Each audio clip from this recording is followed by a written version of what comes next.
Welcome to Community Changers. I'm Jenny Long. And I'm Tyler Burns. We are standing here in the beautiful, historic Pensacola, Florida. Beautiful is definitely the word that I would use to describe Pensacola. It's such an awesome place to live, and it's always great to see people who are doing things to improve our community as a whole. That's right, Tyler. And you know, this is actually our first time meeting. It is, very first time. Yeah, so tell me, are you from here? I am from Pensacola. I was born here, raised here. I'm a native Pensacolian, and I'm proud to say that. Nice, I like that. I'm not born here, but I'm from here, so I grew up here. I like to think, you know, Technically. I'm still a native. Yeah. Technically, yeah. Well, whatever works, right? Right. You know, Pensacola has actually brought a lot of people together, and because of that, there's several communities and individuals that are doing a lot to help improve Pensacola. Definitely. The purpose of this show is to introduce you, the audience, to who these people are and let you know how you can get involved by donating to the effort or by volunteering your precious time. You can also go on to www.pensacolacc.com if you want to be featured on this very show, and then you can interact with other great community changers. That's right. So now let's go ahead and take a look at some of these folks. Let's do it. In 1974, Philadelphia Eagles tight end Fred Hill's 3-year-old daughter was diagnosed with leukemia.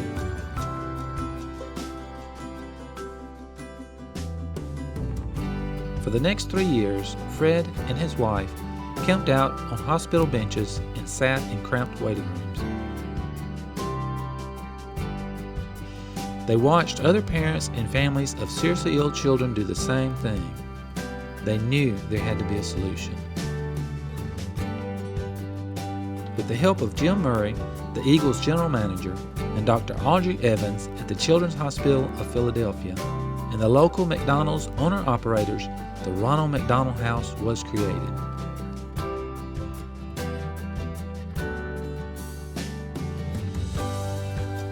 The goal? To provide lodging for the families who have to travel long distances for their children's medical needs.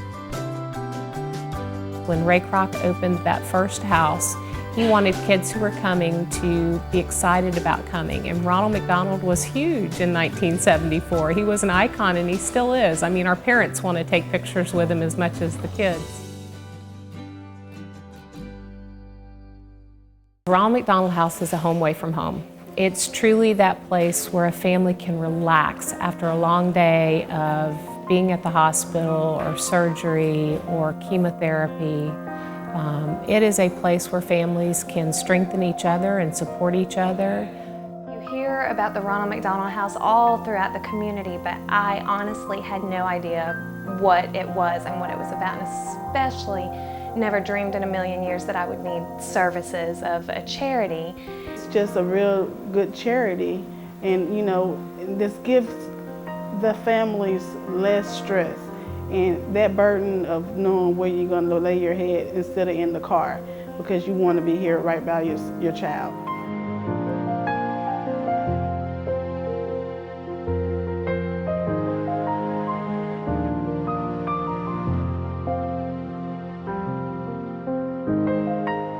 The mission is simply that. We're that home away from home. We're the place where there's always cookies in the kitchen and cupcakes, and somebody's going to cook a home-cooked meal for the families. There's going to be a table to sit at and share with another family.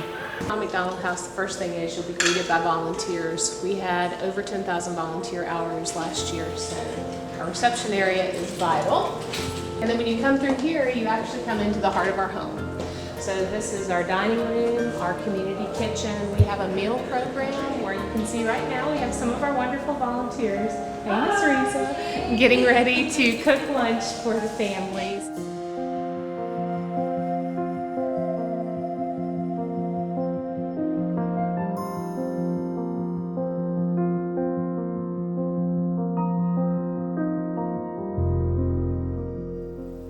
Families often come here on the spur of the moment.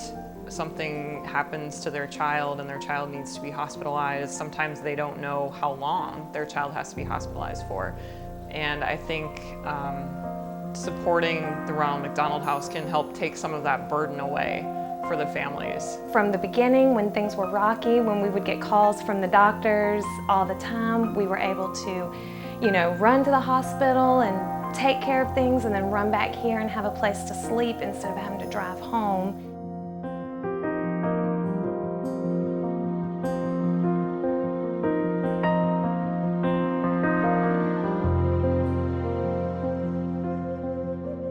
the house is our courtyard. And our courtyard was developed to feel like a retreat for families. They can eat dinner or lunch out here. They can watch their kids safely playing. We have a resilient surface playground. We really like to consider the family too, because we are a home away from home for the entire family. So mom and dad have the serenity of the water garden while the child's playing. And we actually have a basketball goal and a putting green for mom and dad. The families are very grateful and they thank everyone. They thank the volunteers, they thank the staff, and I mean, the littlest thing they're very grateful for, and that to me is very rewarding to see. Just to have that encouragement, to know that, you know, you're gonna be okay. The staff also, you know, encouraging you, wondering about your baby, you know. Because we have McDonald's in our name, most people think we're owned and operated and funded by McDonald's, and that is truly not the case. We are funded by individuals who may give $5 and they may give $1,000. People are very generous and very caring, and they're very good about helping out when it's needed.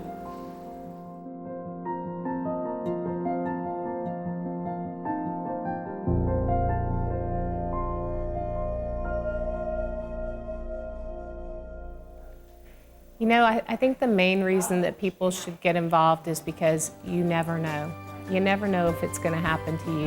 And people who come to a Ronald McDonald House, they're not planning on coming to a Ronald McDonald House. You never plan on having a sick child. Thank you so much. I just want to say I am living proof where, you know, I'm so grateful to have this place, and it has been such a burden eased off my shoulders when we needed I don't know how to say it. Just, it's such a stress-free thing to have, knowing that you do have a place to sleep, you do know where your meal is coming from, and you can focus all your attention and all your anxiety where it needs to be. I would just say thank you on behalf of the families, because they need it now and they appreciate the help. Like no other organization I've ever been involved with. It's really great to be able to see your dollars make such a huge difference. Learn how you can get involved. Visit www.rmhc-nwfl.org or call 850-477-CARE. That's 850-477-2273. Because of your support, lives are being changed. Wow, that's incredible to see how people can make such a difference. It definitely is. It's an inspiration for all of us to get more involved in the community. Well, we have to take a quick break, but stay tuned for more Community Changers. We'll be right back.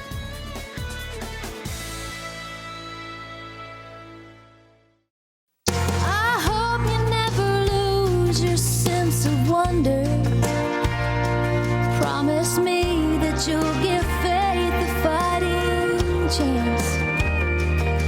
And when you get the choice to sit it out or dance, I hope you dance.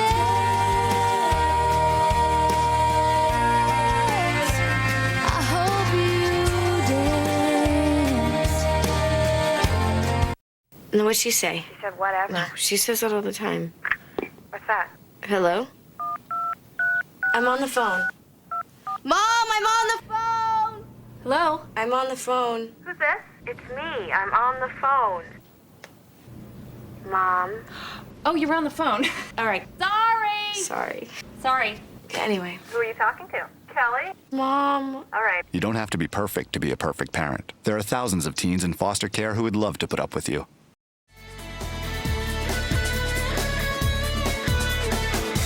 Welcome back to Community Changers. I'm Jenny Long. And I'm Tyler Burns. And we are introducing to you today some of the great people that are making Pensacola an even better place to live. There are so many examples of them. And don't forget, you can go to PensacolaCC.com if you want to find out more about the Community Changers on this show, or if you want to be featured on a future show. Okay, now Tyler, we've already established that we both went to high school here. Native Pensacolians, yeah. Okay, and we should be pretty good at history by now. We should be. We took too much. Probably too much. So pop quiz. Let's see if we can name the 5 flags that have flown over Pensacola. Okay, I've got 3 for sure. Okay. United States, I'll take the easy road. Good. Spain, and Great Britain. Okay, and I'm gonna say France and the Confederacy. That's Is 5 that it? flags, that's 5. We are so Teamwork. smart. That was really good. Okay. Obviously, Pensacola has been influenced in the past by great people, and today we're still being influenced by great people. We have some more community changes for you to look at. Check this out.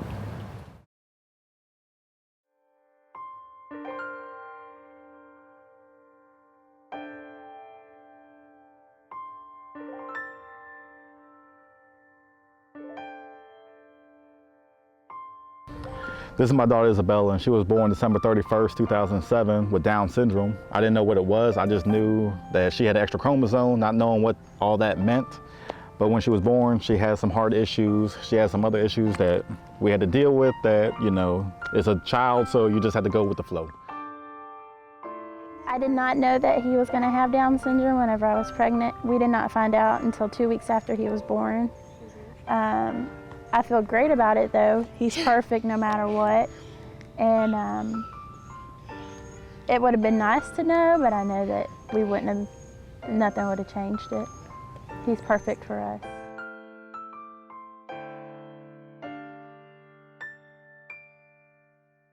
Well, my son's name's AJ, and biggest challenge is just trying to be there for helping him learn this different stuff since he's slower, and you know, getting him to his therapy sessions each week and helping him move right along.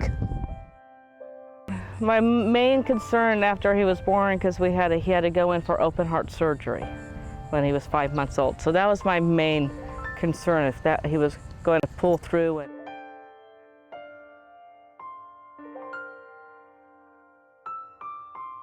The biggest challenge I had was in the beginning, trying to get used to and comfort with having a child with Down syndrome and the flow of going to therapies, going to different doctor's appointments, the different things. Like her, she had heart issues, which by the grace of God was healed without surgery. She had epilepsy, which she still has, acid reflux, bladder reflux, strabismus in her eyes, and just different things that we had to deal with her being so little, that for us it was heartbreaking, you know, not knowing how to deal, you know, with those situations. It's okay to deal with behaviors and stuff like that, but when it comes to issues that you can't do nothing about, but just wait and see what happens, that was the hardest part for us.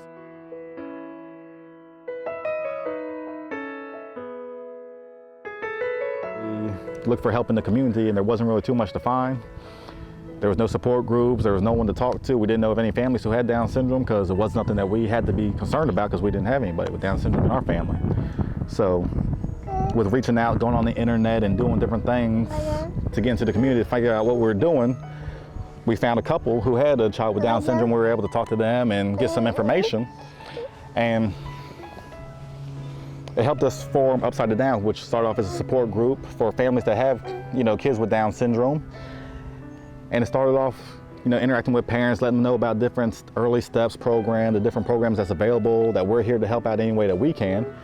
And it grew into an organization where we were able to help more families. We were able to have workshops, play groups, and just do more things in the community to get the awareness out there about what Down syndrome is, because you see a lot of posters of kids with Down syndrome because they're facial features, but you don't hear about too much help for them. So they're like the poster child, but they're not getting too much help. So our goal was to get them the help and the exposure and what they need to be citizens and be productive, because they can lead productive lives if given the opportunity. We go to the Upside Down support groups. The program's about just educating people and to be able to tell what we're going through and to see, you know, the other people are going through also, and to just help educate everybody about Down syndrome.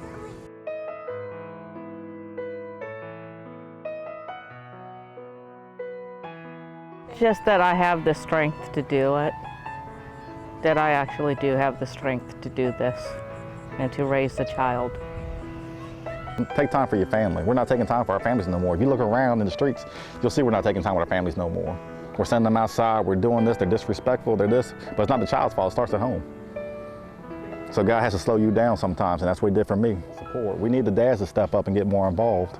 You know, there's no shame in this, there's nothing that they did wrong. It's not, you know, the man thing, the pride thing that, you know, what happened, what's wrong, there's nothing wrong. It's a blessing. You know, just accept it. come to grips that, hey, God blessed you with an angel from heaven. You know, she's a child just like everyone else's child. There's no difference.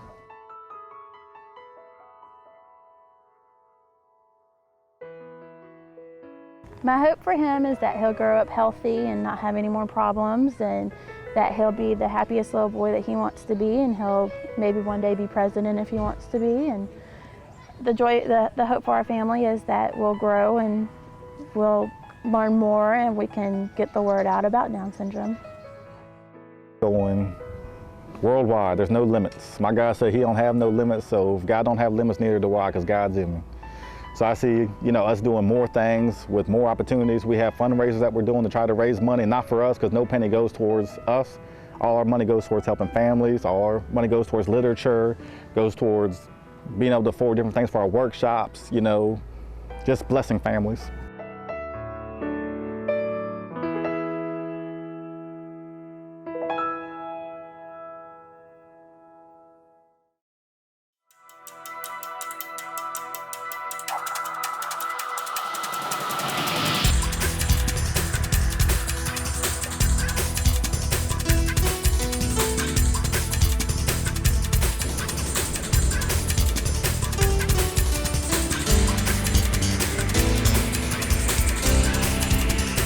In Costa Rica, the first thing that you imagine is a great brochure or a great TV commercial or somebody on a game show just won a trip to Costa Rica.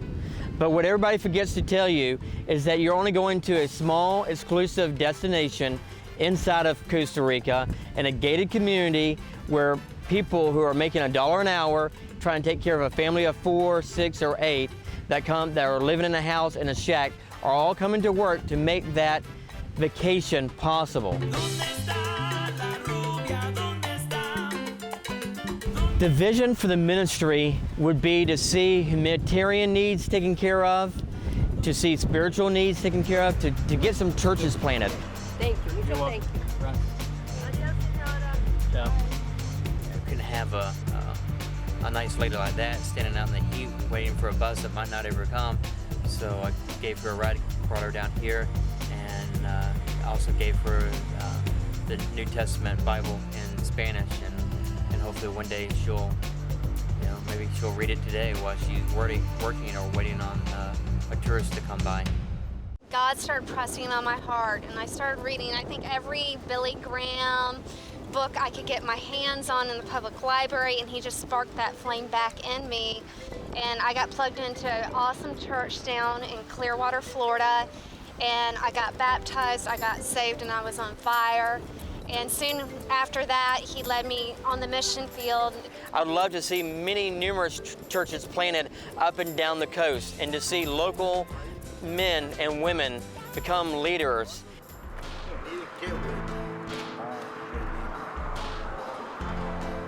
Dios te bendiga. Dios lo bendiga, sí. Lindo. Muchas gracias. Te acompaño. Gracias. Chao. I gave him the Bible in Spanish, and it touched him. And as we talk right now, he's still looking through it. All I can do is just plant the seed and let God do the rest. And even now, he's still looking at the Bible. God has given me many numerous hats to wear in the ministry field. You know, some is the medical side, some is the feeding program, definitely the children, you know, building playgrounds, whether they're here or down in Costa Rica. But the other one is extreme sports. And when I say that, I'm talking about everything from skateboarding to surfing to windsailing to scuba diving, you name it. As far as the sport, it's out there, and Jesus Christ is involved in it. God just opened my heart to it, and I'm loving what I do and serving his kingdom.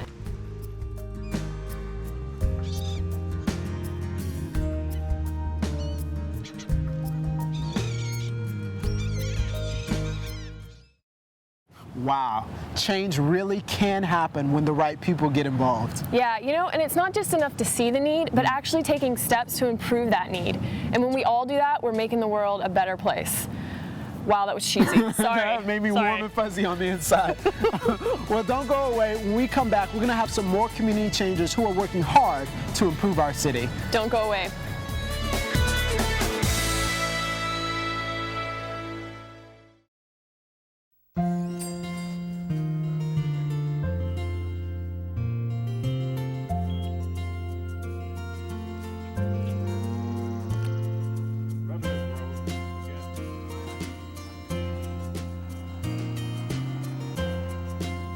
Thank you for giving me blood. Thank you for giving me shelter. Thank you for saving my life.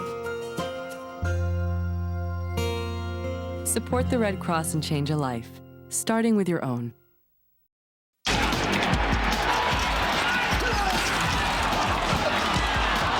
getting killed on the boards. This is your territory, Grimson. Do your job. Grimson. Hello? Oh, hi, honey. Ow. All right. Itsy bitsy spider climbed up the water spout. Down came the rain. I love you, Daddy. I love you too, sweetheart. Love. Pass it on from the Foundation for a Better Life.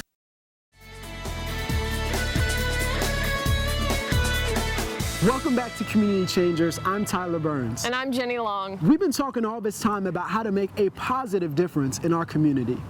You know, and speaking of our community, what is it that you love about Pensacola? First of all, it's so beautiful at nighttime. I love the sunsets. Really? And I'm not even a romantic guy like that, but I just love watching the sunset. Okay.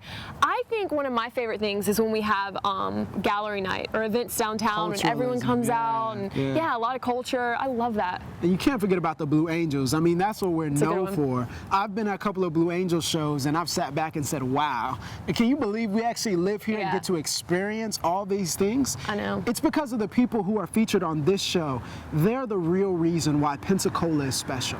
You know, and it's a lot of work, but that hard work pays off. Let's check out some more folks whose hard work is paying off to make Pensacola a better place. In the heart of downtown Pensacola, there is an area in desperate need of change. Change for the families, change for the children, change for the communities. One man affecting that change is Pastor Willie Williams, founder of Top of the Bottom Ministries. We're going into a project. It's really called Oakwood Terrace. Have a lot of history. That was known as Truman Arms. Now they changed the name to Oakwood Terrace. The kids that we met earlier is organizers, and one of their first project is to try to do away with this razor wire that make the complex look like a jail, concentration camp. Assisting Pastor Willie in his outreach to the community is his wife, Mary. Miss Williams talks about the needs and the suffering of those their mission seeks to help. It breaks your heart, but it also is the time that we can spend with them. That's a big help. You know, we see how they come and react, and they love coming here. They enjoy coming here, and we just, when I see that, I'm all right. God has put up on our heart to minister to the children, to try to get those generation curses off them and escort them out those revolving doors into greatness. One of the families helped by Top of the Bottom Ministries is Lynn Perkins and her children. Miss Perkins talks about the support she receives and how important it is to her family. It's countless ways I can say that they've helped me and my family. Not only me, my mother and my sister kids. You know, without them, a lot of kids wouldn't have, you know, places to go, things to do, especially during the summer. They do a lot to keep the kids out the streets.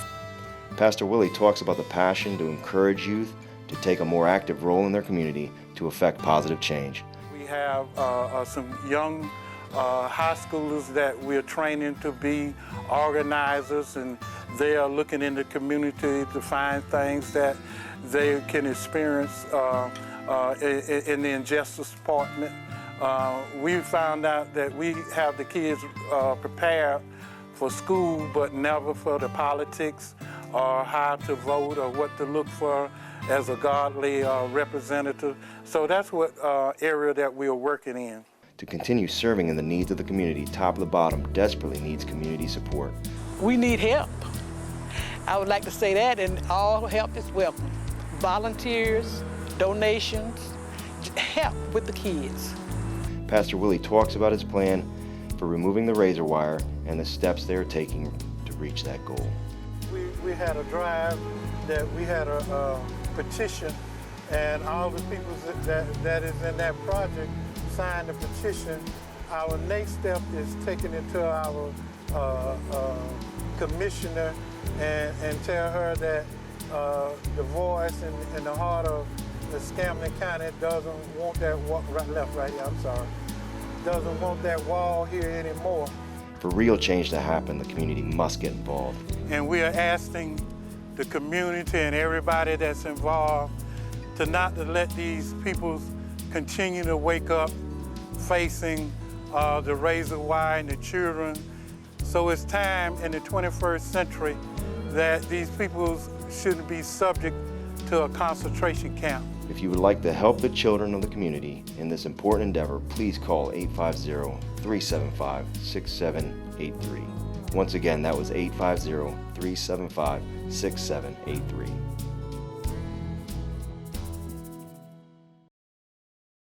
It is so incredible to see how people are using their time and energies to help make Pensacola a better place to live. That's right. You know, wouldn't it be great if everyone devoted just a little bit of time in helping make a change? Absolutely, yeah. Come to think of it, tell me what you're doing, Tyler. I love working with young people, particularly in underprivileged areas. So I spend most of my time mentoring them and just giving them a shoulder to lean on. That's awesome. What about you? You know, lately it seems like I've really been helping a lot with like homeless meals and feeding the homeless in the homeless community, and it's really neat. It's touching. Very rewarding, I'm sure. Yeah. Well, we hope you guys have had a chance to meet some of the great people of Pensacola who are helping to make a change. And don't forget, if you want to find out more about the community changers on this show, or you want to be featured on a future show, then go to PensacolaCC.com. Until next time, I'm Tyler. And I'm Jenny. Get out and be a community changer. Wow, no, that was cheesy. That was a little cheesy bit. but true, yeah. though. Okay, I'll give you that. True. Bye. Isn't it you? I thought it was you. You see me walking by. I'm Tyler Burns. I say I'm Jenny Long. Oh, okay. Keep going. Oh, okay. I got you this time. I'm ready. Check out these more community.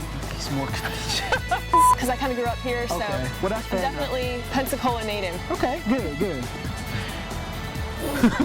Sorry. We'll be back. Check out these guys. What's going on, everybody? It's your boy Malachi Ruiz. We're here live at DME Studios, where we're offering video training courses where you can learn how to do your own movies. We train you in lighting. You also will learn the editing software, Final Cut Pro, man. You will learn all the tricks of the trade to make your dreams reality. As you can see, you will learn how to use the jib, how to shoot music videos, man. Just put it to work. If you want to become a part of us here at DME, just don't forget to visit us at the web at www.digitalmediaeducation.com. Yeah, DME, baby. Hey ladies, check out a brand new show coming, Latitude, the show by young women, for young women, where we'll feature live studio audience with makeup tips, fashion trends, current social causes, health, fitness, and your latest dance moves. Get excited, you don't want to miss it, so grab your girlfriends and be sure to check out Latitude, where we're loving life with a little attitude.